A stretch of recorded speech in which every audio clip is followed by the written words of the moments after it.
හොඳයි ආයිබෝවන් අද අපි කතා කරන්න යන්නේ භෞතික විද්‍යාවේ හරිම වැදගත් මූලිකම සංකල්පයක් ගැන. ඒ තමයි ගම්‍යතාවය. අපි බලමු මේක මොකක්ද කියලා. හරි. එහෙනම් අපි කෙලින්ම කතාවට බහිමු. මේක පටන් ගන්න මම පොඩි ප්‍රහේලිකාවක් වගේ ප්‍රශ්නයක් අහන්නම්. ඉතින් හිතලා බලන්න මේ දෙකට මොකක්ද තියෙන පොදු දේ? බැලු බැලමට නම් කිසිම සම්බන්ධයක් නෑ වගේ නේද? හැබැයි ගම්‍යතාවය කියන සංකල්පය අපිට මේ ප්‍රශ්නෙට උත්තරේ හොයාගන්න උදව් වෙනවා.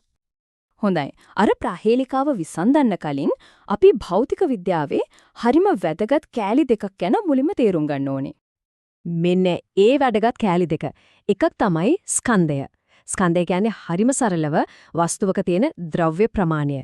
අනිත් එක තමයි ප්‍රවේගය. ඒ කියන්නේ වස්තුවක් යම්කිසි නිශ්චිත දිශාවකට කොච්චර වේගෙන් යනවද කියන එක. එකක් කොච්චර බරද කියන එක වගේ අනික කොච්චර වේගෙන් යනවද මොන පැත්තටද යන්නේ කියන එක වගේ. හරි. දැන් අපි ළඟ මේ ප්‍රධාන සංඝටක දෙක තියෙනවා. අපි බලමු මේ දෙක එකතු වුණාම මොකක්ද වෙන්නේ කියලා. භෞතික විද්‍යාවේදී වෙන්නේ මෙන්න මේකයි.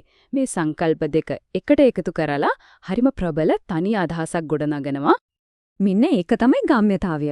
අපි මේක P කියන සරල අකුරෙන් තමයි නිරූපණය කරන්නේ. ඉතින් ගම්‍යතාවය කියන්නේ හරිම සරල දෙයක්. ඒකමයි වස්තුවක ස්කන්ධය ඒකේ ප්‍රවේගයෙන් ගුණ කරාම ලැබෙන අගය. අර අපි කතා කරපු සංඝටක දෙක නියමටම එකතු වෙන්නේ මෙතනදි තමයි. ඉතින් අපි මේ ගම්‍යතාවය මනින්නේ මොන ඒකකයෙන්ද? ඒකත් හරිම ලේසි. ස්කන්ධය මනින කිලෝග්‍රෑම් ඒකකයයි ප්‍රවේගය මනින තත්පරයට මීටර් කියන ඒකකයයි එකට එකතු කරනවා. එතකොට අපිට ලැබෙනවා කිලෝග්‍රෑම් මීටර් per second එහෙමත් නැත්නම් kg.m/s. එතකොට මෙතන තියෙන වැදගත්ම කාරණය තමයි මේ සූත්‍රය අපිට දෙනවා වස්තුවක තියෙන සම්පූර්ණ චලිත ප්‍රමාණය මන්න ක්‍රමයක්. ඒ කියන්නේ මේක තමයි චලිතේ ඇත්තම ප්‍රමාණය කියලා හිතන්න පුරුවන්. හරි. දැන් අපිට මූලික අදහස තේරුණානේ. ඊළඟට දැනගන්න ඕනේ වැදගත් දෙයක් තමයි ගම්‍යතාවය ප්‍රධාන වශයෙන් වර්ග දෙකක් තියෙනවා කියන එක. මේක දැනගෙන ඉන්න එක හරිම ප්‍රයෝජනවත්. ප්‍රධාන වර්ග දෙකක් තියෙනවා. එකක් තමයි රේඛීය ගම්‍යතාවය. ඒක තියෙන්නේ කෙලින් පාරක යන වාහනයක් වගේ සරල රේඛාවක චලනය වෙන වස්තුන්ට. අනික තමයි කෝණික ගම්‍යතාවය. ඒක තියෙන්නේ කැරකෙන පම්බයක් වගේ එහෙමත් නැත්නම් Taman වටේ භ්‍රමණය වෙන වස්තුන්ට. හරි. එහෙනම් අපි මේකේ අවසානයේට එද්දී අපි පොඩ්ඩක් තේරුම් ගමු ඇයි මේ ගම්‍යතාවය කියන එක මෙච්චරම වැදගත් සංකල්පයක් වෙන්නේ කියලා. ඉතින් අන්තිමට මතක තියාගන්න ඕන වැදගත්ම දේ තමයි මේක. ගම්‍යතාවය කියන්නේ නිකම්ම ස්කන්ධය නෙවෙයි. ඒ වගේම නිකම්ම වේගයක් නෙවෙයි. ඒක මේ දෙකේම සංයෝගයක්.